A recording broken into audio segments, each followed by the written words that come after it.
সরকারকে নিঃশর্তভাবে ক্ষমা প্রার্থনা করে পদত্যাগ করতে হবে।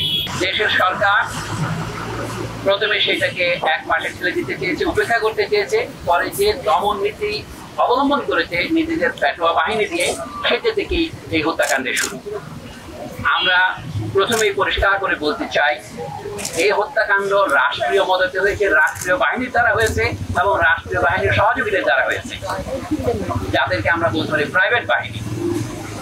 এর বিশ্বাসযোগ্য তদন্তের জন্য অবশ্যই বর্তমান পরিস্থিতিতে আন্তর্জাতিক তদন্ত দরকার। আমরা আমাদের নিহত, আহত, গুম হওয়া এবং নির্যাতিত জাতীয় জনগণের পক্ষ থেকে সেই দাবিকে অকুণ্ঠ সমর্থন জানাই। দ্বিতীয়ত, এখনো হত্যাকাণ্ডকে অস্বীকার করার জন্য একটা উদাহরণ দিই আপনাদের।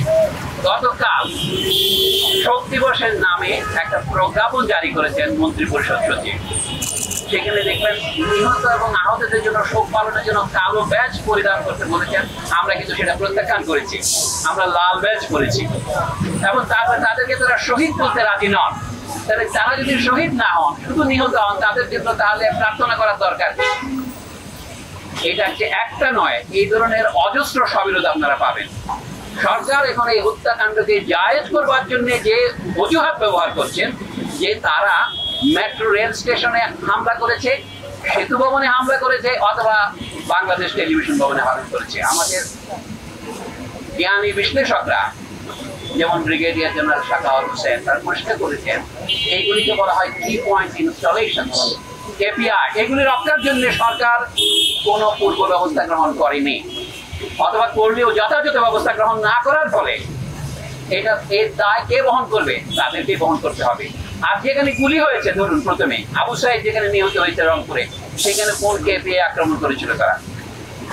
এখনো সরকারের সর্বোচ্চ মহল থেকে বলা হচ্ছে যে আমাদের উন্নয়নের প্রতীকগুলোকে ধ্বংস করার জন্য আমাদের রাজনৈতিক বিরোধীরা এই আন্দোলনে ঢুকে পড়েছে। কথাটা যদি ধরে নেই যুক্তির ক্ষেত্রে সত্য হয়ে, তাহলে বলতে হবে দেশের মানুষ এটাকে সেই মুহূর্তে সমর্থন করলো কেন? ধরুন মিরপুর 10-এ অথবা অন্যান্য যে মেট্রো রেলে আক্রমণ করলো কেন? আমাদের দেশের অথবা যে কোনো উপনিবেশিক দেশের ইতিহাসের সাথে যারা পরিচিত, এমনকি ইউরোপের দেশের ইতিহাস যারা পরিচিত, তারা জানেন মানুষ যাকে ক্ষমতা দম্ভের প্রতীক মনে করে সেটাকে হামলা করে। যেমন আপনারা 1857 সালের সিপাহী বিদ্রোহের সময় উত্তর ভারতে, বিশেষ করে যখন এটা উত্তরপ্রদেশ বলি, সেখানে সর্বত্রই কৃষকেরা তহসিল অফিসগুলি আক্রমণ শুরু করেছিল এবং তারা তাদের রেকর্ড, দলিল, দস্তাবেজের মধ্যে আগুন ধরিয়ে দিয়েছিল। আপনারা এখন বলতে পারেন যেটা ইতিহাসের জন্য ভালো কাজ হয় নাই, দলিল দস্তাবেজ পুড়িয়ে দেওয়া হয়েছে, কিন্তু ওই দলিল দস্তাবেজ ছিল ইংরেজ সরকারের অত্যাচারের এবং তাদের ক্ষমতার প্রতীক। এখন কেউ যদি মেট্রো রেল স্টেশনে হামলা করে থাকে, এটা তারা এরকম প্রতীকী হামলায় করেছে। এটা বুঝতে হবে, সরকার এটা বুঝতে ব্যর্থ হয়েছে। এটা হচ্ছে প্রতীকী ভাষা। সরকারের লেজিটিমেসির একমাত্র দাবি হচ্ছে, বৈধতার একমাত্র দাবি হচ্ছে আমরা উন্নয়ন করেছি গত 1.5 দশকে। আইয়ুব খান সাহেবের 1 দশক ছিল, এখন শেখ হাসিনার 1.5 দশক হয়েছে। এই উন্নয়নকে মানুষ যে প্রত্যাখ্যান করেছে, সেটা দেখা যায়। ঢাকা শহরের সমস্যাটা কি ছিল? গণযোগাযোগ ব্যবস্থার একটা বৈজ্ঞানিক পদ্ধতি, পাবলিক ট্রান্সপোর্টেশন সিস্টেম, সেটা দিয়ে মেট্রো রেলকে সেটার সমাধান হবে না। তাদেরই প্রকাশিত তথ্য অনুসারে এটা যখন সম্পূর্ণ চালু হবে, তাকে মাত্র 9% লোক এর উপকার পাবেন। তাহলে এইটাকে প্রতীকী করে দেশের সমস্ত বাজেটের টাকাকে একসাথে নিয়ে যাওয়া, এই ম্যান্ডেট কে দিয়েছে?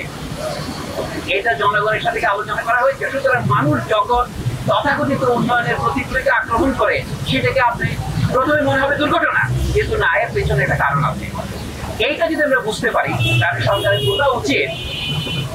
সরকার বলছে আমরা 3টা নির্বাচনে জিতে এসেছি, এবং এটা তারা বুঝতে জানেন যে তাদের আর বৈধতা নেই।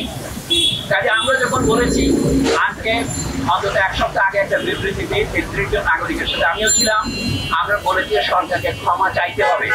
এখন সেই পর্যায়ে পার হয়ে গেছে। এখন জনগণের পক্ষ থেকে ক্রমশ ধ্বনি উঠবে এই সরকারের ক্ষমতা থাকার অবস্থায়। আপনারা কি কেউ বিশ্বাস করেন তারা এই ন্যায় বিচার করতে পারবেন? তারা এই হত্যাকাণ্ডের বিচার করবেন না, কারণ তারা নিজেরাই হত্যাকারী। আপনি হত্যাকারীর কাছে কি করে হত্যাকার চাইবে? যারা নিজেরা রাজাকার, তারা অপরকে বলে রাজাকার। পৃথিবীতে এর চেয়ে বড় পরিহাস আর কি আছে? মানে যারা খুনি তারা আজ আমাদের বলে খুনি, যারা বিশ্বাসঘাতক তারা আমাদের বিশ্বাসঘাতক। ক্ষমতার সর্বোচ্চ কেন্দ্রের চারদিকে তো রাজাকাররা বসে আছে। এবং যে ছাত্র যারা 2000 সনের পরে জন্মগ্রহণ করেছে তাদেরকেও তারা রাজাকার বলছেন। এবং আশ্চর্য লাগে কোন সরকার যখন অগণতান্ত্রিক, স্বৈরতান্ত্রিক এবং গণবিরোধী হয় তখন দেখা যায় তার যে রসবোধ সম্পূর্ণ হারিয়ে যায়। ছাত্ররা যখন বলেছে তুমি কে আমি কে, রাজাকার রাজাকার, তারা ব্যঙ্গ করছে প্রধানমন্ত্রীকে, এই খবর বুঝতে তারা অক্ষম। এইটুকু উদ্ধৃত করে তারা বাকিটা বলে না, কে বলেছে বলা হচ্ছে এটা শুধু ছাত্র যুবকদের আন্দোলন। আসলে এটা ছাত্র যুবকদের আন্দোলন নয়, এটা সারা দেশের আন্দোলনে পরিণত হয়েছে এবং পরিণত হতে চলেছে। আন্দোলন বন্ধ হয় নাই, আন্দোলন বন্ধ হবে না। আমরা আজকে শিক্ষক হিসেবে দাঁড়িয়েছি, কিন্তু আমরা শিক্ষকতার বাইরেও আমাদের সামাজিক ভূমিকা আছে। আমরা তো ভোটারও বটি। এই সমাবেশ অতি ক্ষুদ্র সমাবেশ, এটা কিন্তু এটা সংহতি সমাবেশ। আমরা বিশাল জনস্রোতের সঙ্গে আছি, কিন্তু আমরা ভেসে যাওয়ার জন্য আসিনি। আমাদের বুদ্ধিজীবী হিসাবে আমাদের আত্মসমালোচনা দরকার। আমাদের এই সমস্যার পুরো ব্যাখ্যা করা দরকার। সংকটের উৎপত্তি কোথায় সেটাকে না গিয়ে সরকার এখন বলছে এই দল সেই দলকে নিষিদ্ধ করবো, সেটা কিন্তু মূল সমস্যার প্রায় কোনো হাতই রাখবে না, শুধু সমস্যাকে আরো বাড়াবে, আরো ক্যান্সারের সৃষ্টিপাত করবে। এই জন্য এখন যেটা দরকার, পুরনো কথা ধার করেই বলি, রাজনৈতিক সমাধান। রাজনৈতিক সমাধানের প্রথম পদ্ধতি হচ্ছে বর্তমান সরকারকে নিঃশর্তভাবে ক্ষমা প্রার্থনা করে পদত্যাগ করতে হবে। এই পদত্যাগ ছাড়া নতুন কোন রকমের ব্যবস্থা আমরা দিতে পারবো না। হয়তো এখন আমার কথা আপনাদের কাছে এখনো মনে হবে খানিকটা কিন্তু আপনারা সেটা দেখতে যাচ্ছেন। আজ না হোক কালো যত দ্রুত এই অবস্থার পরিসমাপ্তি হয় ততই আমরা বিশ্ববিদ্যালয় করতে পারবো। আমরা দেখেছি শিক্ষার্থীরা গ্রেফতার কেন, অবিলম্বে মুক্তি দাও, এটা আমাদের দাবি। আমরা বলছি বিশ্ববিদ্যালয়ে নিরাপদ শিক্ষার পরিবেশ ফিরিয়ে আনতে হবে, নাহলে আমাদের ছাত্রছাত্রীরা যদি আসতে না পারে আমরা কি পড়াবো, আমরা কাকে পড়াবো? তাই না? আমাদের বন্ধুদের মধ্যে তর্ক হয় যে এটা কি বলবো আমরা, নিরাপদ শিক্ষা ব্যবস্থা না সুষ্ঠু শিক্ষা ব্যবস্থা নাকি স্বাভাবিক শিক্ষা ব্যবস্থা? আমার মনে হয় এটা হলো বুদ্ধিজীবীদের সংকট। আপনারা জানেন আমাদের এখন একটা সম্পূর্ণ অস্বাভাবিক অবস্থা বিরাজ করছে, যে ব্যবস্থাকে সুষ্ঠু বলা যায় না, যে ব্যবস্থাতে নিরাপত্তার অভাব আছে। সংবাদ, ফিচার ও অনুষ্ঠানের জন্য ভিজিট করুন সংবাদ প্রকাশের ওয়েবসাইট এবং যুক্ত থাকুন ফেসবুক পেজ ও ইউটিউব চ্যানেলের সঙ্গে।